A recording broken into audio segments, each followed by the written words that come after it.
Hello നമസ്കാരം. Study സ്റ്റുഡിയോയിലേക്ക് എല്ലാവർക്കും സ്വാഗതം. നമ്മളിന്ന് ശ്രീനാരായണ ഗുരു ഓപ്പൺ യൂണിവേഴ്സിറ്റി BA സെക്കൻഡ് സെമ്മിൻ്റെ മലയാള സാഹിത്യം എന്ന പുസ്തകത്തിലെ ഫസ്റ്റ് ബ്ലോക്കിലെ 4ാമത്തെ യൂണിറ്റാണ് ക്ലാസ്സിൽ ഡിസ്കസ് ചെയ്യാൻ പോകുന്നത്. അപ്പോൾ ക്ലാസ്സിലേക്ക് പോകുന്നതിന് മുമ്പ് നിങ്ങൾ എൻ്റെ ഈ ചാനൽ ആദ്യമായിട്ടാണ് കാണുന്നതെങ്കിൽ സബ്സ്ക്രൈബ് ചെയ്യുക, ഷെയർ ചെയ്യുക, നിങ്ങളുടെ കമൻറ്റുകൾ എഴുതി അറിയിക്കുക. ഒപ്പം പെയ്ഡ് നോട്ട്സ് ഉണ്ട്, പല സബ്ജക്റ്റുകളുടെ നോട്ട്സ് ഉണ്ട്. ഇപ്പോൾ വാട്സപ്പിൽ കഴിഞ്ഞ വീഡിയോയിൽ ഡിസ്ക്രിപ്ഷൻ ബോക്സിൽ നമ്പർ ഇട്ടിരുന്നു. വാട്സപ്പിൽ വരിക, ഏതൊക്കെ നോട്ട്സാണെന്നുള്ളത് പെയ്ഡ് നോട്ട്സാണ്. അപ്പോൾ അതിൻ്റെ ഡീറ്റെയിൽസ് വാട്സപ്പിൽ തരാം കേട്ടോ. ക്ലാസ്സിലേക്ക് പോവാം. ഞങ്ങൾ 4ാമത്തെ യൂണിറ്റ് ഫസ്റ്റ് ബ്ലോക്ക് കവിതയാണ്. അതിൽ 4ാമത്തെ ബ്ലോക്ക് ഉപ്പ് എന്ന കവിതയാണ്. ആരുടെ? ONV കുറുപ്പിൻ്റെ.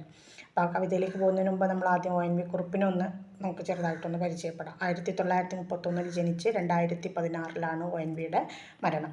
മനുഷ്യ മനസ്സിനെ സ്വാധീനിക്കുന്ന ലളിത സുന്ദരമായ വരികളാണ് ONVയുടേത്. മലയാളത്തിലെ ആധുനിക കവിതയ്ക്ക് ഭാവുകത്വപരമായ പൂർണ്ണത നൽകുന്നതിലും കവിതയെ സാധാരണ ജനങ്ങളിലേക്ക് എത്തിക്കുന്നതിലും മുന്നിൽ നിന്നവരിൽ പ്രമുഖനായിട്ടുള്ള ഒരു വ്യക്തിയാണ് ONV കുറുപ്പ്. മികച്ച കവിതകൾ കൊണ്ടും സിനിമാ ഗാനങ്ങൾ കൊണ്ടും മലയാളികളുടെ ഹൃദയത്തിൽ ഇടം പിടിച്ച കവിയാണ് ONV കുറുപ്പ്. കാൽപ്പനികതയുടെയും വിപ്ലവാവേശത്തിൻ്റെയും കവിയാണ് അദ്ദേഹം മണ്ണിൻ്റെയും മനുഷ്യരുടെയും ജീവശക്തി ആവാഹിച്ച് കവിതകൾ എഴുതിയ വ്യക്തിയാണ്. പ്രണയം, വിപ്ലവം, അതുപോലെ തന്നെ പ്രകൃതി, ഇതൊക്കെ ONV കവിതകളിൽ നമുക്ക് കാണാൻ കഴിയും. തൻ്റെ ആദ്യ കവിത മുന്നോട്ട് അദ്ദേഹം എഴുതിയത് 15ാമത്തെ വയസ്സിലാണ്. അപ്പോൾ അത്രയും ചെറുതിൽ കവിത എഴുത്ത് തുടങ്ങിയിട്ടുണ്ട്. ONV കുറുപ്പ് കവിത എഴുത്ത് തുടങ്ങിയിട്ടുണ്ട്. 1949 പുറത്തിറക്കിയ പൊരുതുന്ന സൗന്ദര്യമാണ് ആദ്യത്തെ കവിതാ സമാഹാരം. ആരുടെ? ONV വേർഡിന് വേണ്ടിയിട്ട് പറയാൻ കേട്ടോ. ആദ്യം ബാലമുരളി എന്ന പേരിൽ പാട്ട് എഴുതിയിരുന്ന ONV ശ്രീ ഗുരുവായൂരപ്പൻ എന്ന ചലച്ചിത്ര മൂലത്തിനോ അല്ലെങ്കിൽ ആ ചലച്ചിത്രം മുതൽക്ക് ഇങ്ങോട്ടാണ് ONV എന്ന പേരിൽ തന്നെ ഗാനങ്ങൾ എഴുതി തുടങ്ങിയത്. 20ാം നൂറ്റാണ്ടിൻ്റെ 3ാമത്തെ ദശകമാകുമ്പോഴേക്കും കേരളം വ്യത്യസ്തമായൊരു ആശയധാരകളുടെ ഒരു സംഗമമായി മാറി. മൊത്തത്തിൽ കവിതകളുടെ കാര്യത്തിൽ ഗാന്ധിയൻ ദർശനങ്ങളെ സ്വാധീനം ഒരു വശത്തുണ്ട്. ശക്തി നേടിയതിൽ, അതായത് പിന്നെ ഒരു വശത്ത് ഗാന്ധിയൻ ദർശനങ്ങൾ ശക്തി നേടിക്കൊണ്ടിരിക്കുമ്പോൾ മറുവശത്ത് മാർക്സിയൻ ആശയങ്ങൾ യുവാക്കളുടെ ആലോചനകളിൽ അഗ്നി പടർത്തി എന്ന് പറഞ്ഞാൽ ഒരു വിപ്ലവാവേശം ഉണ്ടാക്കി എന്നുള്ളതാണ്. ആധുനിക വിദ്യാഭ്യാസവും ശാസ്ത്രചിന്തയും യുക്തിബോധവും അന്നത്തെ കാവ്യരുചികളെ നിർണ്ണയിക്കുന്നതിൽ വലിയ പങ്കുവഹിച്ച ഘടകങ്ങളാണ്. ലോകമഹായുദ്ധങ്ങളുടെ കെടുതിയിൽ മനുഷ്യർ വലയുന്നൊരു കാലമാണത്. തൊഴിലില്ലായ്മയും സാമ്പത്തിക തകർച്ചയും ലോകത്തെ വരച്ച ഒരു കാലഘട്ടം. തൊഴിലാളികൾ തങ്ങളനുഭവിക്കുന്ന ചൂഷണങ്ങൾക്കെതിരെ ശബ്ദമുയർത്തി കവികളും എഴുത്തുകാരും അവർക്ക് വേണ്ടി മുന്നോട്ട് വന്നു. മാർക്സിയൻ ദർശനങ്ങൾ മലയാള മണ്ണിൽ വേരുറച്ചു തുടങ്ങിയത് ഏകദേശം ആ കാലയളവിൽ തന്നെയാണ്. മലയാള കവിതയിലും സാഹിത്യത്തിലും മാർക്സിയൻ ആദർശങ്ങളുടെ സ്വാധീനം നിറഞ്ഞ ഒരു കാലത്താണ് ആരും ശക്തി പ്രാപിച്ചു വരുന്നത്. ONVയെ പോലുള്ള കവികളും ശക്തി പ്രാപിച്ചു വരുന്നത്. P. ഭാസ്കരനും വയലാറും ONVയും വിപ്ലവ കവിതകൾ എഴുതി മുന്നോട്ട് വന്ന ആളുകളാണ്. മലയാള സാഹിത്യത്തിലെ ജീവൽ സാഹിത്യ പ്രസ്ഥാനം എന്നൊരു ധാരണ തന്നെ, അല്ലെങ്കിൽ അങ്ങനെ ഒരു ഒരു ചിന്താഗതി തന്നെ ആരംഭിച്ചത് ഇവരാണ്, അല്ലെങ്കിൽ ഇവരോട് കൂടി ആരംഭിക്കുകയുണ്ടായി. ONV കാൽപ്പനികതയുടെ ഛായമങ്ങാത്ത ഹ്യൂമനിസ്റ്റ് കവിയാണ്. കാൽപ്പനികത പോലെ തന്നെ കാൽപ്പനികമായ ഹ്യൂമനിസവും ആശയവാദപരവും സ്വപ്നാത്മകവുമായിരുന്നു അതിൽ പ്രധാനം. അതിൻ്റെ പരിമിതികൾ ONVയുടെ കവിതയിൽ ഉണ്ട് താനും. കാൽപ്പനിക ഹ്യൂമനിസത്തിന് പിന്നിൽ കവിയുടെ പ്രപഞ്ചവിസ്തൃതമായ അഹംബോധമാണ് എന്നാണ് D. ബെഞ്ചമിൻ അഭിപ്രായപ്പെട്ടിരിക്കുന്നത്. നല്ല നാളെയെക്കുറിച്ച് അദ്ദേഹം വാചാലനാണ്. ONV ജന്മിത്വത്തിൻ്റെ അപജയങ്ങളെക്കുറിച്ച് കവിതകൾ എഴുതിയ അദ്ദേഹം തൊഴിലാളികളുടെ വിജയത്തിൽ അദ്ദേഹം ആവേശം കൊണ്ടുകൊണ്ട് രക്തസാക്ഷികൾക്ക് വേണ്ടി ജയഗീതം അദ്ദേഹം എഴുതി. അടിസ്ഥാന വർഗത്തിൻ്റെ ശബ്ദമായിട്ട് അദ്ദേഹം സ്വയം മാറി. ONVയിൽ മാത്രമല്ല, അദ്ദേഹത്തിന് സമകാലികരായിരുന്ന വയലാറിലും P. ഭാസ്കരനിലും ഒക്കെ ഈ സവിശേഷതകൾ നമുക്ക് കണ്ടെത്താൻ കഴിയും. അധ്വാനിക്കുന്ന വർഗത്തിൻ്റെ കയ്യിൽ അധികാരം എത്തണമെന്ന ആത്മാർത്ഥമായി ആഗ്രഹിക്കുന്ന കവികളാണ് ഇവരൊക്കെ. ONVയുടെ കാവ്യജീവിതത്തിലെ വളരെ പ്രധാനപ്പെട്ട ഒരു ഘട്ടം അത്തരത്തിൽ വിപ്ലവ കവിതയുടേതായിട്ട് നമുക്ക് കാണാൻ കഴിയും. അദ്ദേഹത്തിൻ്റെ കവിതയിൽ ഒരു ഘട്ടം വരെ രക്തവും ചെങ്കൊടിയും അരിവാളും അങ്ങനെ ആവർത്തിച്ചു വന്നിരുന്നു. എന്നാൽ വിപ്ലവത്തെക്കുറിച്ച് വാചാലനാകുമ്പോഴും കവി സ്വകാര്യ അനുഭവങ്ങൾക്കായിട്ടൊരിടം കവിതയിൽ സൂക്ഷിച്ചു വച്ചിരുന്നു. ദാഹിക്കുന്ന പാനപാത്രത്തിൻ്റെ അവതാരിക എഴുതിയത് ജോസഫ് മുണ്ടശ്ശേരിയാണ്. അതിൽ അദ്ദേഹം ഇപ്രകാരം എഴുതിയിട്ടുണ്ട്. അദ്ദേഹം ഒരു വ്യക്തി നീതിവാദിയല്ല. ONV ഒരു വ്യക്തി നീതിവാദിയല്ല. ഉറച്ചൊരു സാമൂഹ്യ നീതിവാദിയാണ്. എന്ന് വെച്ചാൽ ഒരു വ്യക്തി നീതിവാദിയല്ല, സമൂഹത്തിന് നീതി കിട്ടാൻ വേണ്ടി വാദിക്കുന്ന ഒരു വ്യക്തിയാണ്. അതിൻ്റെ അടിസ്ഥാനത്തിൽ സാമൂഹിക പരിവർത്തനത്തിന് വേണ്ടി ബോധപൂർവം കാഹളമോദിയ അല്ലെങ്കിൽ കാഹളമോദിയെ അദ്ദേഹം അടങ്ങിയിട്ടുള്ളൂ എന്നാണ് ആര് പറയുന്നത്? മുണ്ടശ്ശേരി പറയുന്നത്. അദ്ദേഹത്തിൻ്റെ കവിതകളിൽ പക്ഷേ ഒന്നുണ്ട്, എന്താണ്? ONVയുടെ കയ്യിൽ കാഹളം ഉണ്ടായിരിക്കുന്നതായിട്ട് ആർക്കും കാണാൻ കഴിയില്ല. കാഹളം ഊതുന്നുണ്ടെന്ന് പറഞ്ഞാൽ കാഹളം ഉള്ളതായിട്ട് ആർക്കും അറിയാം. എന്നാൽ അത്ര എന്താ പറയുക, നിസ്സാരമായ കാര്യത്തിൽ നിന്ന് വന്നിട്ട് വളരെ ശക്തമായ കവിതകൾ എഴുതിയിരുന്നു? ONV എഴുതിയിരുന്നു. ആ മധുരമനോഹരമായ ശൈലിയിലൂടെ അങ്ങനെ ഒഴുകുകയാണ് ONV എന്നാണ് മുണ്ടശ്ശേരി പറയുന്നത്. ONVക്ക് 3 തരം കാവ്യജീവിതം ഉണ്ടായിരുന്നു എന്ന് നമുക്ക് കാണാൻ കഴിയും. ചങ്ങമ്പുഴക്കളരിയിൽ നിന്ന് ആരംഭിച്ച ആദ്യഘട്ടത്തിൽ സംഗീതാത്മകതയും ജനകീയ ശൈലിയും കൂടുതൽ ശ്രദ്ധ നേടി. ശേഷം കവി വിപ്ലവ കവിതകളുടെ ആവേശത്തിലേക്ക് കടക്കുകയാണ്. രണ്ടാം ഘട്ടത്തിൽ അധ്വാനിക്കുന്ന മനുഷ്യരുടെ ശബ്ദമായിട്ട് അദ്ദേഹം മാറി. ദാഹിക്കുന്ന പാനപാത്രത്തിൻ്റെ അവതാരികയിൽ ജോസഫ് മുണ്ടശ്ശേരി ONVയുടെ കാവ്യജീവിതത്തെ പ്രകാരമാണ് സംഗ്രഹിച്ചത്. എങ്ങനെയാണെന്ന് നോക്കുക. ONV യൗവനത്തിലേക്ക് കടക്കുന്നതേ ഉള്ളൂ, പക്ഷേ ഏതാണ്ട് ഒരായുസ്സിൻ്റെ ജോലി തീർത്തിരിക്കുകയാണ് അദ്ദേഹം. മറ്റൊരായുസ്സിൻ്റെ പണിക്ക് തയ്യാറെടുത്തുകൊണ്ടാണ് ഒരായുസ്സിലെ പണി അദ്ദേഹം തീർത്തിരിക്കുന്നത്. എന്ന് വെച്ചാൽ അത്രമാത്രം നല്ല കവിതകൾ ആരിൽ നിന്നുണ്ടായിട്ടുണ്ട്? ONVയിൽ നിന്ന് ഉണ്ടായിട്ടുണ്ട്. മുണ്ടശ്ശേരിയുടെ വാക്കുകളെ അർത്ഥപൂർണ്ണമാക്കിക്കൊണ്ടാണ് ONVയുടെ കാവ്യജീവിതത്തിൻ്റെ 3ാമത്തെ ഘട്ടം ആരംഭിക്കുന്നത്. തനിമയിലേക്കുള്ള സംക്രമണം അടയാളപ്പെടുത്തിയ രണ്ടാം ഘട്ടത്തിൽ നിന്ന് കവിയുടെ ആഴത്തിലേക്ക് സഞ്ചരിക്കുന്ന കവിയെ നമുക്ക് 3ാം ഘട്ടത്തിൽ കാണാൻ കഴിയും. ഏറ്റവും കൂടുതൽ ചർച്ച ചെയ്യപ്പെട്ട കവിതകൾ അധികവും ഈ 3ാം ഘട്ടത്തിലാണ് അദ്ദേഹം രചിച്ചത്. മാനവികതയും വ്യക്തിദുഃഖവും പരിസ്ഥിതി ദർശനവും അദ്ദേഹത്തിൻ്റെ കവിതകളുടെ മുഖമുദ്രകളായിട്ടാണ് കണക്കാക്കുന്നത്.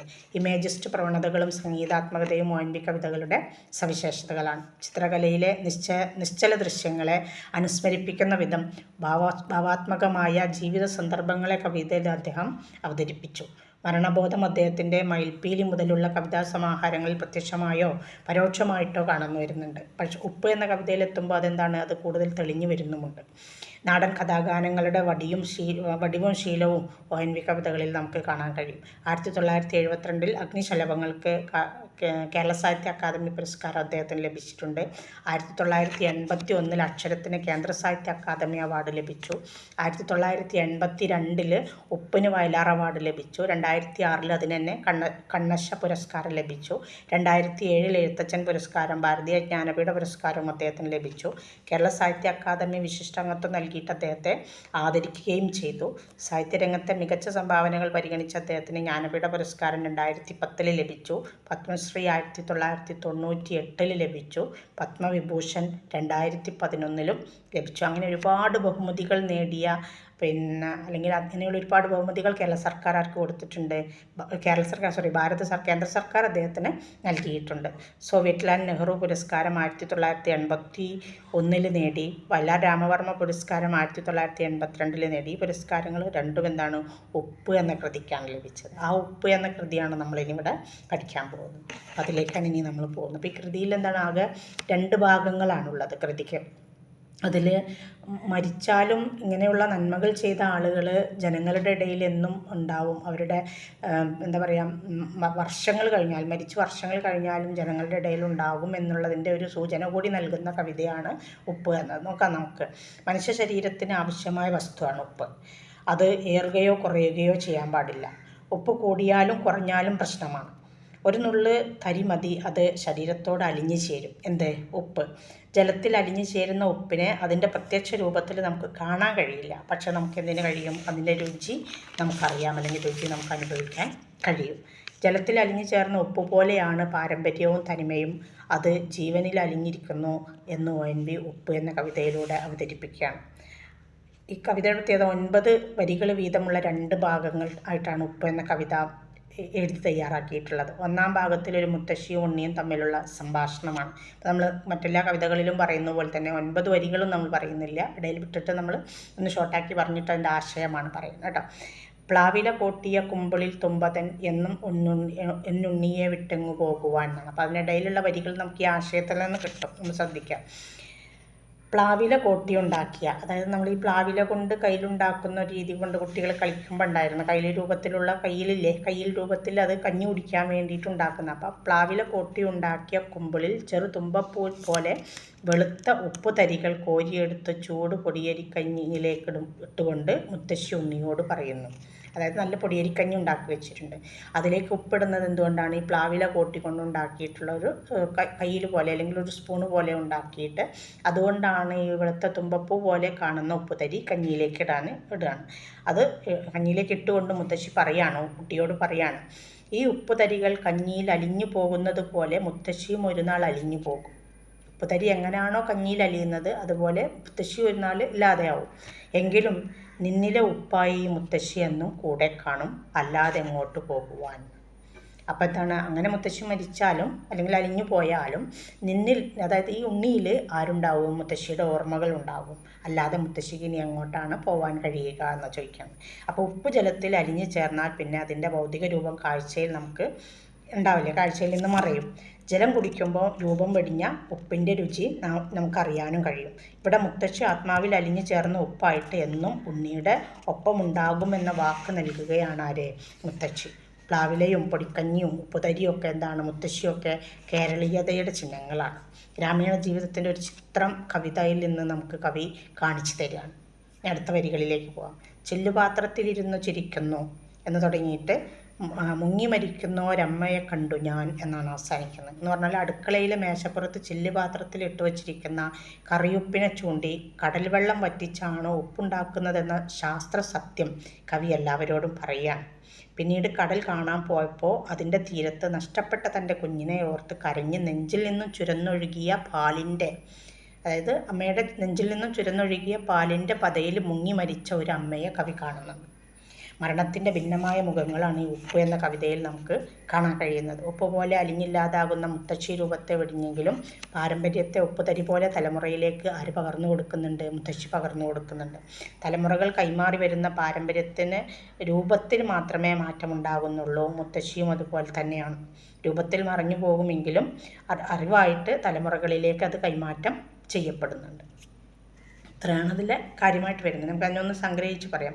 വളരെ ചുരുങ്ങിയ വരികളിലൂടെ ആഴമേറിയ ജീവിതത്തിൻ്റെ ദർശനങ്ങളാണ് കവി ഈ കവിതയിൽ വിന്യസിച്ചിരിക്കുന്നത്. ഉപ്പ് എന്ന വാക്കിൻ്റെ പ്രതിമാനങ്ങൾ കവി തൻ്റെ പല രചനകളിൽ പ്രയോഗിച്ചിട്ടുണ്ട്. നിത്യോപയോഗ വസ്തുവായ കറിയുപ്പിനുള്ള പ്രാധാന്യം എല്ലാവർക്കും അറിയുന്നതാണ്. എത്ര നല്ല ഭക്ഷണമായാലും ഉപ്പ് ചേർന്നാലേ അതിനെന്തുള്ളൂ?